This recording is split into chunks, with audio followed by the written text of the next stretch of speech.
Bapak, Ibu, dan Saudara, bagaimana kabarnya hari ini? Kita patut selalu bersyukur kalau kita masih diberikan kesehatan, masih diberikan kekuatan, dan keluarga yang menyayangi kita berada di sekitar kita. Kita juga patut bersukacita Bapak Ibu karena kita kembali lagi berada di doa keluarga GKI Delima pada hari ini. Kita akan memulai doa keluarga. Sebelum kita mulai, saya ingin mengundang kita untuk saat teduh sejenak. Saat teduh kita mulai.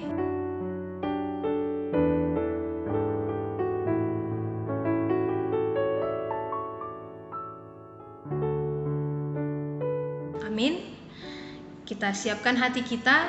Kita akan menyanyikan satu lagu dari Kidung Keesaan nomor 122, Di Hatiku Ya Yesus, ayatnya yang pertama dan yang kedua.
Kita berdoa.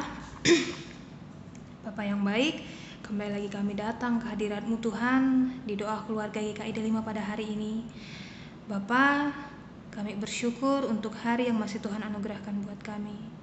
Sebentar kami mendengarkan firman-Mu Tuhan, siapkan hati dan pikiran kami untuk mendengarkan firman-Mu, supaya firman-Mu itu bisa menjadi rema bagi kehidupan kami. Berkati juga hamba-Mu yang akan menyampaikan firman-Mu itu Tuhan, biarlah hanya kebenaran yang disampaikan Bapa. Terima kasih Tuhan, inilah doa dan ucapan syukur kami. Amin. Salam Bapak Ibu. Bagaimana kabar kita hari ini? Kiranya kita tetap diberikan kesehatan, kekuatan, dan bersyukur oleh karena Tuhan senantiasa memberkati kita. Kita patut bersyukur untuk setiap nafas kehidupan, kesehatan, kekuatan yang Tuhan limpahkan kepada kita semua. Mari hari ini kita akan sama-sama merenungkan firman Tuhan dari Amsal. Amsal 14 ayat 29 sampai 31. Saya akan membacakan untuk kita semuanya. Amsal 14 ayat 29 sampai 31. Begini firman Tuhan. Orang yang sabar besar pengertiannya, tetapi siapa cepat marah membesarkan kebodohan. Hati yang tenang menyegarkan tubuh, tetapi iri hati membusukkan tulang. Siapa menindas orang yang lemah menghina penciptanya, tetapi siapa menaruh belas kasihan kepada orang miskin memuliakan dia. Sampai di sini bacaan kita.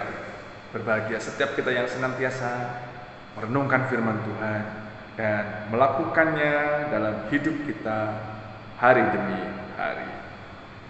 Bapak Ibu, saudara-saudara, oma dan opa yang terkasih, dalam kehidupan kita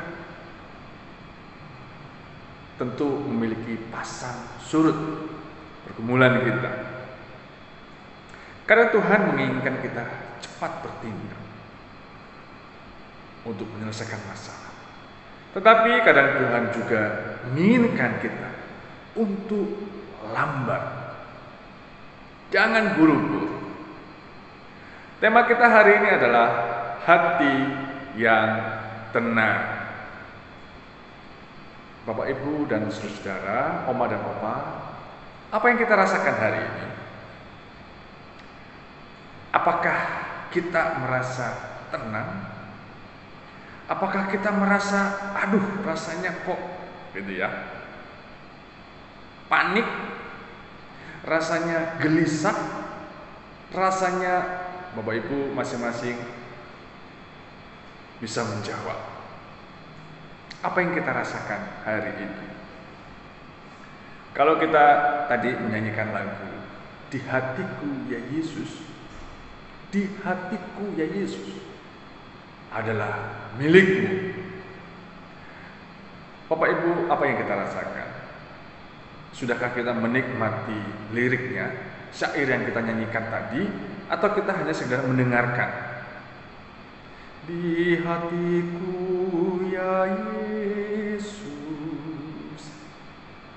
Bapak Ibu nikmati kata-katanya sehingga kita sungguh-sungguh mendapatkan ketenangan. Sabar bukan menunggu dan pasrah tidak melakukan sesuatu. Tetapi sabar itu menuntut kita untuk apa? Menenangkan hati, menenangkan pikiran kita. Orang bilang tidak gerasak-gerusuk, tidak panik, tidak stres, tidak mudah terpengaruh. Sabar dalam hal ini adalah menaruh pengharapan kepada Tuhan. Sabar dalam hal ini adalah menenangkan hati dan jiwa, sehingga kita dapat melakukan sesuatu dengan baik, dengan tepat, dengan pertimbangan yang benar tentunya. Amsal mengatakan, orang sabar besar pengertian, tetapi siapa cepat marah membesarkan kebodohan. Ketenangan hati ketika kita bersabar itu membuat kita tidak cepat marah. Mungkin kita digosipin oleh orang lain, mungkin kita difitnah oleh orang lain. Bapak Ibu, ketika kita bersabar, maka membuat hati kita tenang, sehingga kita tidak perlu melakukan hal-hal yang tidak baik, yang membuat kita sendiri merasa berdosa. Ketika kita sabar dan menenangkan hati kita, ada banyak hal yang positif. Tidak perlu memacu adrenalin untuk melabrak misalnya ketika kita dibicarakan dan difitnah oleh orang lain. Sabar memerlukan ketenangan. Sabar tidak panik. Sabar perlu pemikiran yang lebih. Sabar tetap melakukan sesuatu dengan Jangan cepat berkata-kata, sehingga kita juga cepat marah. Saya mengajak kita untuk membaca satu bagian dari kitab Yakobus. Kalau kita membaca dari Yakobus 1 ayat 19, ini juga ada berhubungan dengan Amsal yang kita baca hari ini. Saya akan membacakan untuk kita semuanya. Ayat 19, Yakobus 1 ayat 19. Hai saudara-saudara yang kukasih, ingatlah hal ini. Apa yang perlu diingat? Setiap orang hendaklah cepat untuk mendengar, tetapi lambat untuk berkata-kata, dan juga lambat untuk marah. Dalam satu ayat ada dua perbedaan. Yang pertama, hendaklah kita cepat untuk mendengarkan, tapi lambat untuk berkata-kata, juga lambat untuk marah. Kalau kita melihat degradasinya, cepat mendengar, tapi lambat berkata-kata, sehingga apa? Kita juga lambat untuk marah. Cepatlah mendengar artinya kita jangan panik ketika orang memfitnah kita, ketika orang gosipin kita. Biarkanlah. Kita perlu mendengar, perlu mencerna mengapa dia memfitnah kita. Mungkin iri. Kenapa dia gosipin kita? Ya, namanya tukang gosip. Tetaplah kita bersabar, sehingga kita dapat menenangkan hati kita, sehingga kita juga tidak cepat-cepat marah dan memaki-maki mereka. Bapak, Ibu, dan saudara-saudara, tenangkanlah hati. Hati yang tenang itu menyejukkan jiwa dan pikiran kita. Hati yang tenang itu membuat segala sesuatu yang kita kerjakan menjadi baik. Hati yang tenang membuat pikiran positif. Ada banyak pertimbangan yang harus kita kerjakan ketika kita tidak buru-buru melakukan pekerjaan, dan tentunya hasilnya juga lebih baik. Cepat mendengar, tetapi lambat berkata-kata. Ketika kita melakukan hal itu, maka kita pun tidak mudah marah. Apapun kondisi kita, situasinya. Orang cepat mendengar juga cepat marah karena tersinggung. Orang cepat mendengar juga karena cepat berkata-kata. Adu debat begitu ya. Biarlah Bapak, Ibu, dan saudara, Oma dan Opa, jangan membuang waktu kita, jangan membuang energi kita dengan cepat berkata-kata dan cepat marah. Tetapi biarlah kita menenangkan hati kita untuk selalu melakukan yang lebih baik dan yang terbaik. Manakah yang kita pikirkan? Manakah yang lebih sulit? Kita mendengar, atau kita cepat berkata-kata, atau kita cepat marah? Bapak, Ibu, dan saudara-saudara, Oma dan Opa, mari kita merefleksikan diri kita melalui firman Tuhan yang hari ini kita dengarkan. Posisinya di mana kita? Apakah kita cepat mendengar tapi juga cepat berkata-kata sehingga kita juga cepat marah? Atau kita cepat mendengar tapi kita lambat berkata-kata sehingga kita juga akan lambat untuk marah? Tenangkanlah hati, sehingga apa yang kita lakukan tidak mudahkan kita untuk jatuh ke dalam dosa. Tenangkanlah hati, sehingga apa yang kita lakukan jauh lebih baik. Tenangkanlah hati, sehingga kita menjadi orang yang sabar. Hati yang tenang menyegarkan tubuh kita, tetapi iri hati membusukkan tulang.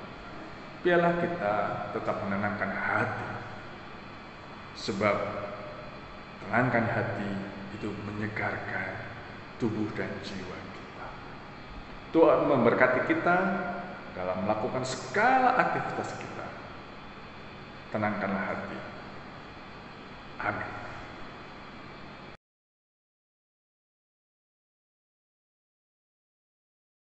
Umat Tuhan, mari kita menaikkan doa syafaat. Tuhan Allah Bapa kami yang bertahta di dalam sorga, kami naikkan syukur kehadirat-Mu ya Bapa, untuk firman yang hari ini boleh kami dengar. Ajar kami senantiasa untuk dapat menerapkan firman-Mu di dalam kehidupan kami setiap hari. Saat ini kami hendak menaikkan doa-doa syafaat kami. Kiranya Tuhan mendengarkan dan menolong kami.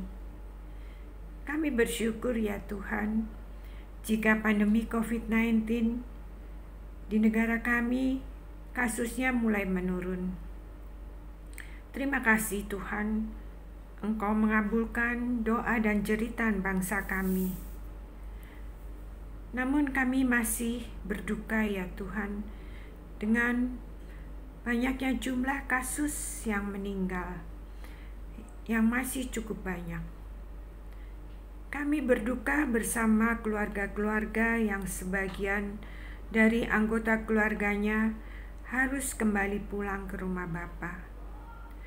Khususnya ya Tuhan, saat ini kami berdoa bagi anak-anak yang ditinggal oleh orang tua mereka, baik itu ayah, ibu, bahkan kedua-duanya. Kasihanilah mereka ya Tuhan.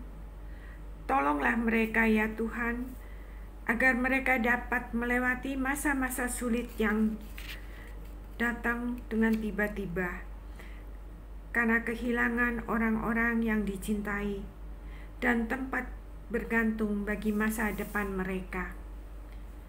Kami berdoa agar pemerintah melalui kementerian terkait, Kementerian Perlindungan Anak, Kementerian Sosial, Kementerian Kesehatan, Kementerian Pendidikan, dan juga lembaga-lembaga sosial, gereja, dan organisasi keagamaan yang lain. Bahkan kami sebagai individu, agar dapat ikut ambil bagian, membantu, mendampingi, menanggulangi masalah-masalah yang dihadapi anak-anak yatim piatu ini. Mereka bukan saja membutuhkan materi, tetapi juga pendampingan agar mereka tetap semangat menjalani kehidupannya sehari-hari, agar kelak mereka boleh menjadi orang-orang yang berguna bagi bangsa dan negara. Tuhan, tolonglah ya Tuhan, agar penanganan anak-anak ini dapat dilakukan dengan sangat bijak dan tidak menambah masa duka mereka. Berilah hikmat bagi mereka yang terlibat untuk menanggulangi masalah ini. Inilah ya Tuhan seruan doa kami. Kami yakin dan percaya Tuhan akan menolong kami, karena Engkau senantiasa memberikan yang terbaik bagi kami. Di dalam nama Tuhan Yesus Kristus kami sudah berdoa. Amin. Sungguh indah firman Tuhan yang barusan kita dengar. Biarlah firman itu bisa menjadi suluh bagi jalan kita, bisa menjadi terang untuk hari-hari kita ke depan. Bapak Ibu, tetaplah kita bersukacita dan berdoa dan berserah hanya kepada Tuhan kita Yesus Kristus.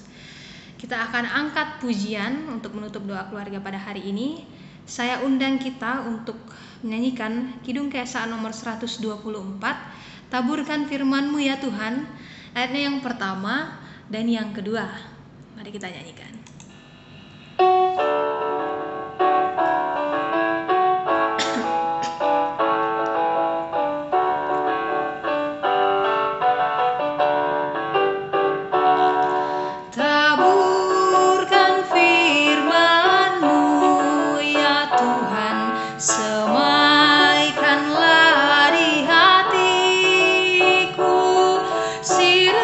Siramilah dengan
Ibu, Oma dan Opa, saudara-saudara yang terkasih, kiranya firman Tuhan yang ditabur hari ini sungguh mengingatkan kepada kita untuk kita cepat mendengar, tetapi lambat berkata-kata dan juga lambat untuk marah.